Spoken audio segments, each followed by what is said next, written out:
Voici la vérité que l'ennemi espère que tu ne découvriras jamais. Il existe une puissance divine que même les démons craignent. Une autorité que Jésus-Christ t'a donnée, capable non seulement de résister à l'oppression spirituelle, mais de la détruire complètement. Car il est écrit, « Je vous ai donné le pouvoir de marcher sur les serpents et les scorpions, et sur toute la puissance de l'ennemi. » Luc, chapitre 10, verset 19. Si tu es fatigué des attaques invisibles, des cycles répétés de tentation, d'anxiété ou de malédiction générationnelle, reste jusqu'à la fin. Nous allons terminer avec une prière qui peut transformer ta vie dès aujourd'hui. Abonne-toi maintenant à la chaîne, aime cette vidéo si tu sens déjà la présence du Saint-Esprit et écris en commentaire « Je marche dans la liberté divine aujourd'hui ». En écrivant cette phrase, tu te connectes à l'autorité que Jésus a déjà placée en toi. Aujourd'hui, je vais te révéler 5 stratégies spirituelles puissantes pour expulser l'ennemi et rester libre. Ces clés ne sont pas juste des conseils. Ce sont des armes spirituelles validées par les Écritures et par des générations de combattants de Dieu. Clé numéro 1. La prière de guerre spirituelle.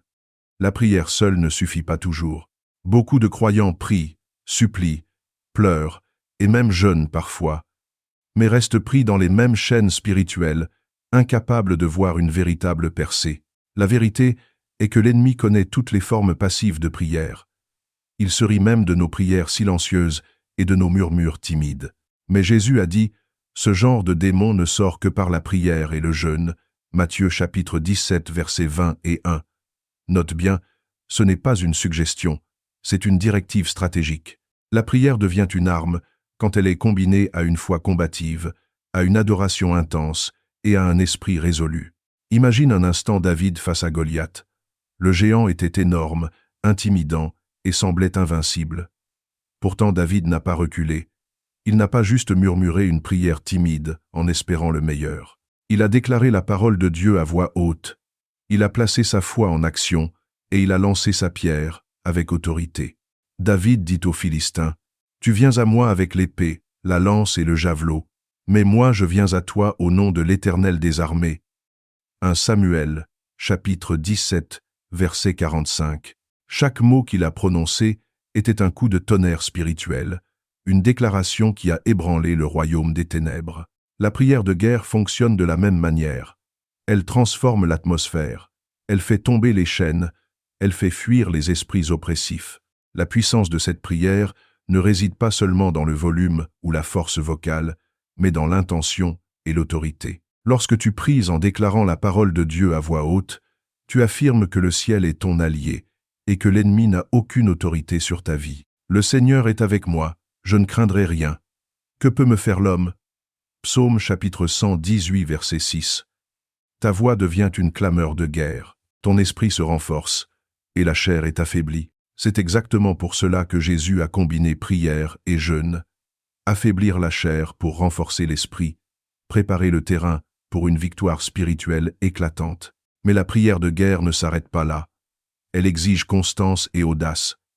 Elle exige que tu prennes une position ferme et que tu refuses de reculer face à la peur ou à l'attaque. Le livre de Daniel nous montre l'exemple parfait. Daniel priait 3 fois par jour, malgré les menaces de mort. Daniel, lorsqu'il sut que le décret était publié, entra dans sa maison. Il ouvrit ses fenêtres vers Jérusalem, et il priait 3 fois par jour, en rendant grâce à son Dieu. Daniel, chapitre 6, verset 10.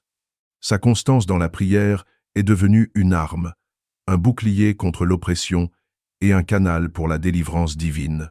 Quand tu engages une prière de guerre spirituelle, il est crucial de déclarer les vérités bibliques sur ta vie et ton environnement. Chaque verset que tu prononces à voix haute devient une pierre spirituelle, un projectile contre l'ennemi, car les armes avec lesquelles nous combattons ne sont pas charnelles, mais puissantes devant Dieu pour renverser des forteresses. 2 Corinthiens, chapitre 10, verset 4. Tes paroles brisent les forteresses invisibles, exposent les plans de l'ennemi et ouvrent la voie à la liberté. N'oublie pas l'importance de l'adoration dans cette prière.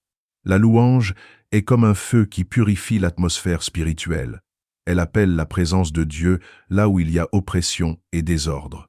Comme dans l'histoire de Paul et Silas en prison, vers minuit, Paul et Silas priaient et chantaient les louanges de Dieu, et les prisonniers les écoutaient. Actes chapitre 16 verset 25. Leur adoration combinée à la prière a provoqué un tremblement de terre spirituel qui a brisé leur chaîne et celle de tous les prisonniers. Ainsi, dans ta prière de guerre, ne te contente pas de supplier. Chante, loue, proclame. Transforme ton combat spirituel en une bataille audible et visible dans le monde spirituel. Enfin, sache que la prière de guerre spirituelle ne concerne pas seulement ce que tu vois, elle change les choses dans les cieux, dans les lieux invisibles où les stratégies de l'ennemi sont planifiées. Ta prière affaiblit la chair, mais elle renforce ton esprit et déchaîne la puissance divine. Les cycles de malédiction qui semblaient impossibles à briser commencent à se rompre, et les oppressions qui te retenaient disparaissent. Quand tu combines autorité, foi, paroles proclamées et adoration, tu deviens un soldat invincible dans l'armée de Dieu. Souviens-toi, chaque fois que tu entres dans cette prière, tu n'es pas seul. Le Seigneur combat pour vous, et vous resterez tranquille. Exode, chapitre 14, verset 14. L'ennemi peut murmurer, tenter et attaquer, mais il ne peut rien contre la puissance d'un cœur résolu, d'une bouche qui déclare la parole et d'un esprit fortifié par l'Esprit de Dieu. C'est ainsi que le vrai changement se produit, c'est ainsi que la liberté spirituelle devient réelle et durable. Clé numéro 2. Le jeûne de consécration. Le jeûne de consécration va bien au-delà de simplement s'abstenir de nourriture. Beaucoup pensent que le jeûne consiste uniquement à sauter un repas ou à boire de l'eau pendant quelques heures. Mais ce type de jeûne ne produit qu'un effet superficiel. Il peut vous affamer physiquement, certes, mais il ne touche pas les racines profondes de l'oppression dans votre vie. La véritable puissance se trouve dans un jeûne qui détache non seulement la nourriture de ta main, mais qui affame toutes les portes que l'ennemi utilise pour contrôler ton esprit et ton cœur. Distractions incessantes, addictions insidieuses, confort superficiel, dépendance à la validation humaine et à l'approbation du monde. La Bible nous donne une définition claire et puissante de ce que Dieu désire dans un jeûne. Voici le jeûne auquel je prends plaisir. Détacher les chaînes de la méchanceté, dénouer les liens de la servitude, renvoyer libres les opprimés et briser toute oppression. Ésaïe, chapitre 58, verset 6. Tu remarqueras que ce n'est pas un simple acte physique. Dieu parle de libération, de justice, de transformation et de restauration. Chaque aspect de ce jeûne est spirituel et stratégique. Ce n'est pas pour impressionner les hommes, ce n'est pas pour la discipline ou la mode religieuse. C'est pour créer un terrain fertile dans ton esprit et dans ton âme, un lieu où la présence de Dieu peut habiter pleinement et agir puissamment. Lorsque tu entres dans ce jeûne avec une vraie consécration, tu engages une guerre spirituelle silencieuse, mais redoutable. Chaque distraction que tu refuses, chaque désir de la chair que tu refuses de satisfaire, chaque moment passé à chercher Dieu au lieu du monde, affaiblit l'emprise de l'ennemi sur ta vie. C'est exactement ce que Jésus a fait lorsqu'il s'est retiré dans le désert ou dans les lieux solitaires pour jeûner et prier. Jésus, rempli de l'Esprit Saint, revint du Jourdain et fut conduit par l'Esprit dans le désert pendant 40 jours. Luc chapitre 4 versets 1 à 2. Dans ce silence et dans cette privation, il entendait le Père, il discernait les stratégies de l'ennemi et il se préparait pour la mission divine qui allait changer le cours de l'histoire. Le jeûne de consécration te connecte à cette même dimension. Il ne s'agit pas simplement de résister au plaisir ou aux distractions. Il s'agit de créer une forteresse spirituelle, une atmosphère où l'ennemi ne peut pas pénétrer. Quand ton corps est affamé, ton esprit devient affamé de Dieu. Chaque jour de privation devient un pas vers une communion plus profonde avec le Père. Chaque moment de concentration spirituelle devient une arme contre les forces invisibles qui veulent t'opprimer. Regarde Daniel, dans le livre de Daniel 10. Il jeûna pendant 3 semaines, s'abstenant de nourriture agréable, de vin et de plaisir. Mais son jeûne était accompagné de prières et de supplications intenses. Résultat, l'ange lui fut envoyé avec des révélations spirituelles puissantes et des stratégies pour vaincre les forces spirituelles hostiles. Daniel, chapitre 10, versets 2 à 12. Le jeûne de consécration ne se contente pas de briser les chaînes visibles, il expose et détruit les racines invisibles de l'oppression, celles que la prière seule n'atteint pas. Un autre aspect important de ce jeûne est la concentration spirituelle. Il ne suffit pas d'éviter la nourriture et les distractions, il faut orienter ton attention vers Dieu, vers sa parole et vers la prière. Quand tu refuses les divertissements, les habitudes du monde et les conforts superficiels pour rester dans la présence de Dieu, ton esprit se libère et ton âme s'élève. Mais toi, quand tu jeûnes, parfume ta tête et lave ton visage. Matthieu chapitre 6 verset 17, dit Jésus, soulignant que le jeûne authentique ne se voit pas dans les apparences, mais se vit dans l'intimité avec Dieu. Ce jeûne a également un effet défensif et protecteur. Il crée un bouclier spirituel autour de toi, réduisant l'influence des forces qui cherchent à t'attaquer. Les liens de peur, d'anxiété, d'addiction et de dépression se relâchent lorsque tu combines privation physique, discipline mentale et concentration sur la prière et la parole. C'est une vraie libération qui dépasse le naturel. Tes pensées deviennent plus claires, tes décisions plus sages, et ton discernement spirituel s'affine, car le jeûne de consécration ne touche pas seulement la chair, il touche l'esprit. Enfin, sache que ce jeûne n'est pas une punition. Il est une arme et une bénédiction. Il transforme ta vie en un espace où la gloire de Dieu peut résider pleinement. Les racines invisibles de l'oppression tombent, et le chemin pour recevoir des révélations, des percées et la liberté totale est ouvert. Lorsque tu t'engages dans le jeûne de consécration, tu ne fais pas simplement un sacrifice temporaire. Tu bâtis une forteresse spirituelle qui protège ton esprit et ton âme et qui rend l'ennemi impuissant devant la présence puissante de Dieu. Clé numéro 3. La louange et l'adoration comme armes.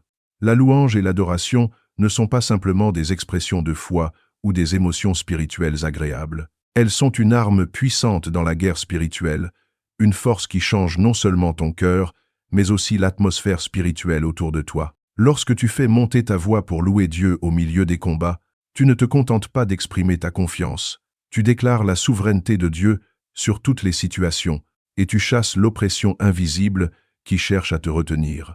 Regarde l'exemple de Paul et Silas dans Actes chapitre 16, versets 25 à 26.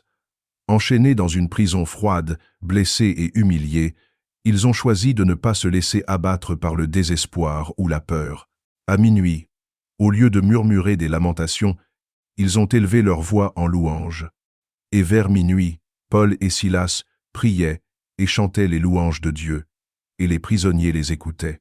Leur adoration n'était pas une simple expression spirituelle, c'était un acte de guerre. Et au moment où ils louaient, un tremblement de terre a secoué les fondations de la prison, toutes les portes se sont ouvertes et leurs chaînes sont tombées. Ce récit montre une vérité essentielle.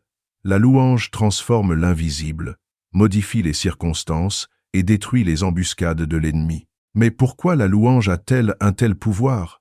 Parce que les démons ne peuvent pas supporter la présence de Dieu. La louange continue attire la gloire de Dieu et perturbe les plans de l'ennemi. Chaque mot prononcé dans la foi devient un signal pour le royaume céleste, activant les forces angéliques qui viennent combattre à tes côtés. Comme le psaume chapitre 22 verset 3 le dit, Dieu habite dans la louange de son peuple. Lorsque tu l'élèves avec intensité, tu crées une habitation divine autour de toi. Là où Dieu réside, l'ennemi ne peut rester. La louange ne se limite pas à des chants ou à des paroles mélodieuses. Elle inclut l'adoration de tout ton être, des gestes, des déclarations de la parole, et même l'attitude intérieure de ton cœur. Même dans la douleur, l'épreuve ou l'injustice, lorsque tu choisis de déclarer la sainteté, la fidélité et la puissance de Dieu, tu imposes la lumière sur les ténèbres. La Bible nous enseigne que la joie de l'Éternel est votre force. Néhémie chapitre 8 à 10. Louer Dieu dans la tribulation transforme la peur en courage, le désespoir en espoir et l'attaque spirituelle en victoire. Le jeûne et la louange ensemble sont encore plus puissants. Comme nous l'avons vu dans la clé 2, le jeûne affaiblit la chair et rend ton esprit plus réceptif. Mais la louange injecte de la puissance dans cette ouverture. Ton cœur, ton esprit et ton corps deviennent alignés avec la volonté divine. Les chaînes qui semblaient impossibles à briser se relâchent, les oppressions mentales se dissipent, et même les embuscades que tu ne peux pas voir dans le monde spirituel sont détruites. Un autre exemple biblique est celui de Josaphat dans 2 Chroniques 20. Face à une armée ennemie beaucoup plus nombreuse, il aurait pu céder à la peur.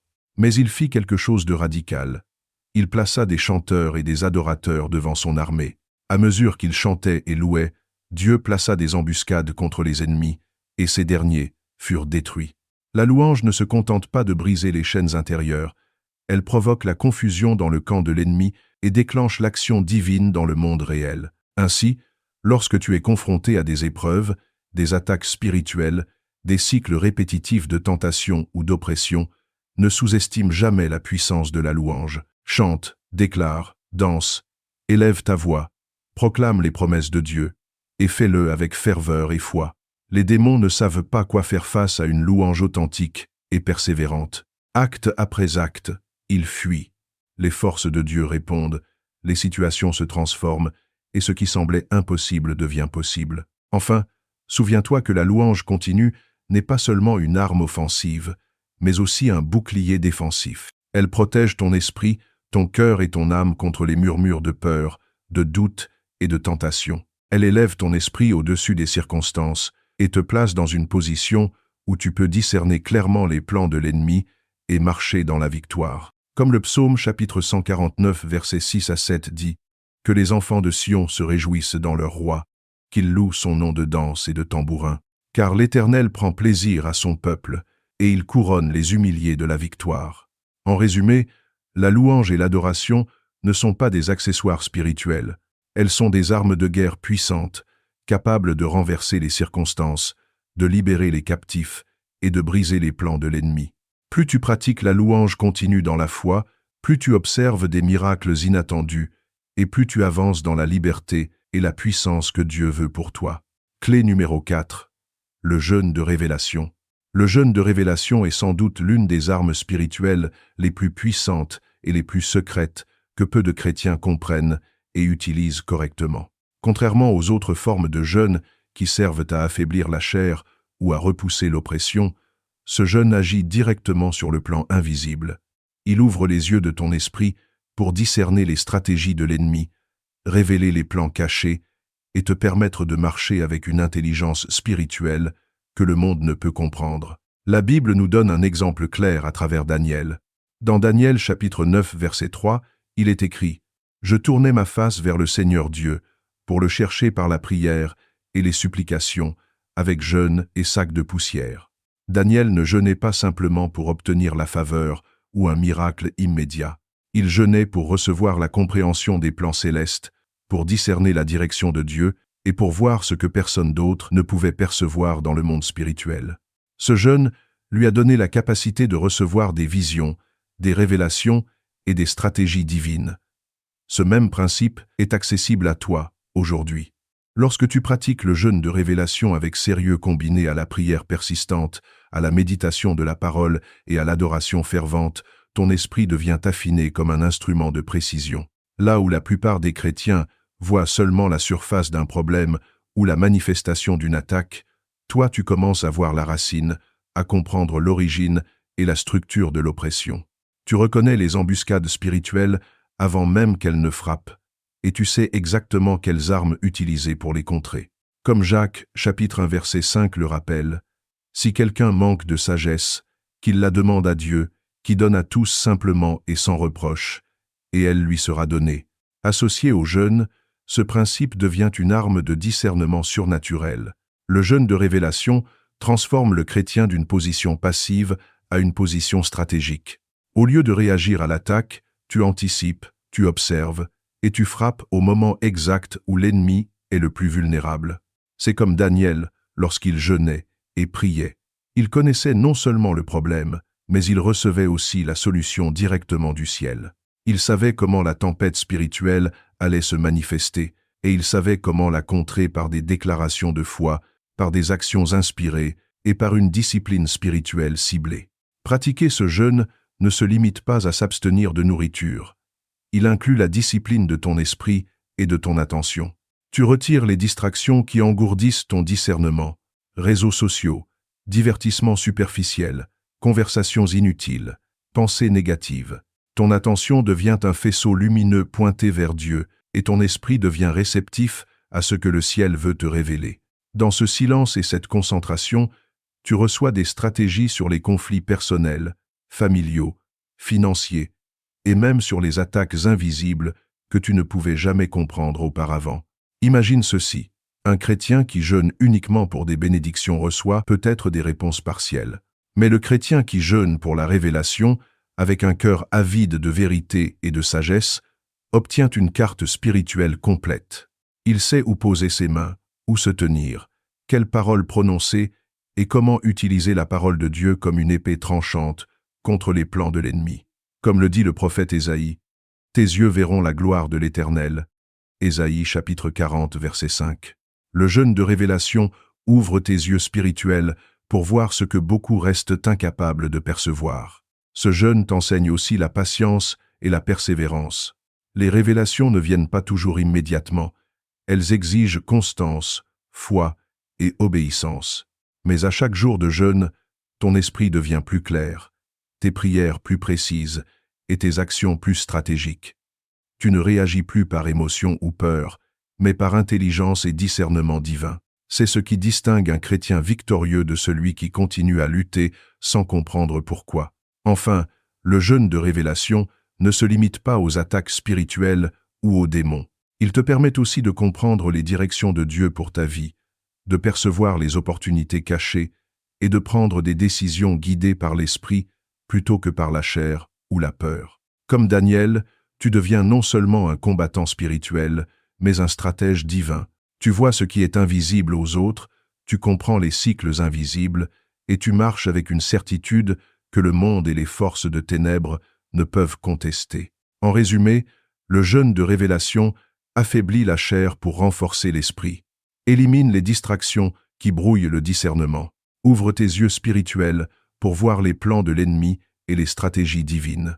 Transforme la peur en sagesse et l'impuissance en autorité. Permet de recevoir des instructions précises de Dieu pour agir au bon moment avec puissance. Ce jeûne ne se contente pas de chasser les démons. Il te transforme en stratège divin capable de déjouer les plans de l'ennemi avant même qu'ils ne soient manifestés et t'installe dans une position de victoire permanente. Clé numéro 5. La parole vivante et la déclaration autoritaire. La cinquième clé, souvent négligée par beaucoup de croyants, est peut-être l'arme la plus directe et la plus immédiate pour influencer le monde spirituel. La parole vivante et la déclaration autoritaire. Ce n'est pas seulement lire ou répéter des versets par habitude. Il s'agit de proclamer la parole de Dieu avec intention, puissance et autorité, en laissant ton esprit et ta foi s'aligner pleinement sur la vérité divine. Comme le psalmiste le dit, « Ta parole est une lampe à mes pieds et une lumière sur mon sentier. » Psaume 119, verset 105. La parole n'éclaire pas seulement ton chemin, elle éclaire aussi le monde invisible qui cherche à te retenir dans la peur, l'oppression et le doute. Chaque mot que tu prononces avec foi devient une bombe spirituelle capable de démanteler les plans de l'ennemi. Quand tu déclares la vérité de Dieu sur ta vie, tu ne demandes pas simplement un miracle, tu exiges l'exécution des promesses divines. Les chaînes qui semblaient solides se brisent, les portes invisibles se ferment et les stratégies de l'ennemi s'effondrent avant même qu'elles ne soient mises en œuvre. Josué l'a démontré de manière spectaculaire face à Jéricho. Il n'a pas soulevé son épée pour faire tomber les murs. Il a déclaré la parole de Dieu avec obéissance et foi, et les murailles sont tombées. Josué 6. C'est exactement ce que Dieu veut que nous fassions aujourd'hui. Utiliser la parole pour provoquer des percées surnaturelles. Il est important de comprendre que la parole que tu prononces ne doit pas être timide ni hésitante. Elle doit être vivante, ciblée et autoritaire. Lorsque tu dis « Je suis libéré, je suis béni, je suis protégé, je marche dans la victoire », tu déclares non seulement ta position spirituelle, mais tu affirmes également la réalité que Dieu a déjà établie. Les démons sont obligés de reculer devant la foi incarnée dans la parole. Ésaïe chapitre 55 verset 11 déclare « Ainsi en est-il de ma parole qui sort de ma bouche. Elle ne retourne pas à moi sans effet, mais elle accomplit ma volonté et réussit là où je l'envoie. » Chaque déclaration que tu alignes sur les Écritures devient un instrument d'action divine, parce que Dieu lui-même met sa puissance derrière la parole. Ne confonds pas cela avec de simples paroles répétées dans un moment d'émotion.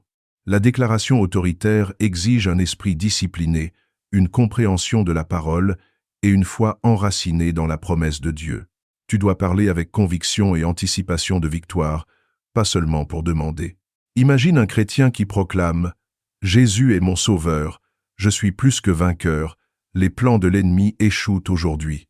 Ces mots ne flottent pas dans le vide, ils ébranlent la structure invisible de l'oppression et font naître des percées tangibles dans le monde naturel. La puissance de cette clé réside aussi dans sa constance.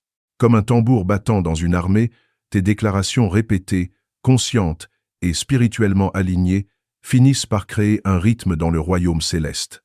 Ce rythme attire la présence de Dieu et déstabilise l'ennemi, car là où la parole vivante est proclamée avec foi, les ténèbres ne peuvent pas s'établir. Le psalmiste l'a exprimé clairement. « Quand j'élève ma voix vers toi, Seigneur, mes ennemis reculent et tombent dans la confusion » adapté de Psaume chapitre 18, versets 6 à 15.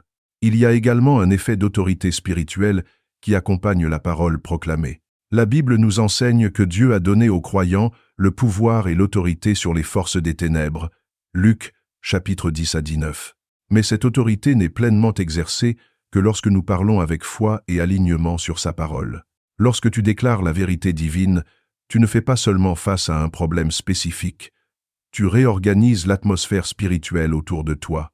Tes mots deviennent des barrières pour l'oppression, des déclencheurs de libération et des catalyseurs de miracles.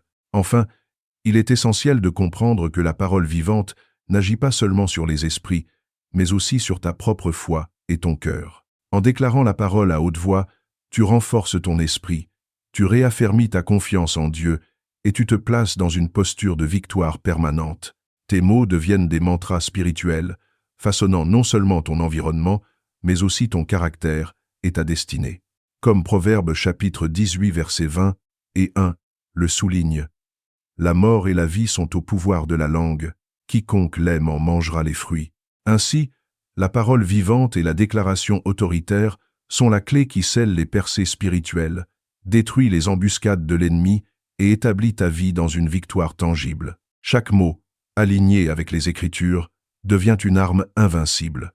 C'est le moment de parler avec audace, de déclarer la vérité de Dieu sur chaque domaine de ta vie et de voir des murs tomber, des chaînes se briser et des miracles se manifester autour de toi. Voici maintenant tes 5 clés essentielles pour mener une vie de victoire spirituelle, pour briser les chaînes qui t'oppressent et pour marcher dans la liberté que Jésus a déjà acquise pour toi. Commence dès demain et attends-toi à rencontrer la résistance, la fatigue, les distractions et les attaques de l'ennemi. Ne te décourage pas. Chaque obstacle est la preuve que tu es sur le bon chemin, que ton combat spirituel est réel et que l'ennemi tremble déjà à l'idée de ta percée. Souviens-toi que la liberté n'est pas une option, c'est une promesse. Les cycles de malédiction peuvent être brisés, les chaînes tombent et la puissance de Dieu s'installe dans ta vie lorsque tu appliques ces clés avec foi et persévérance.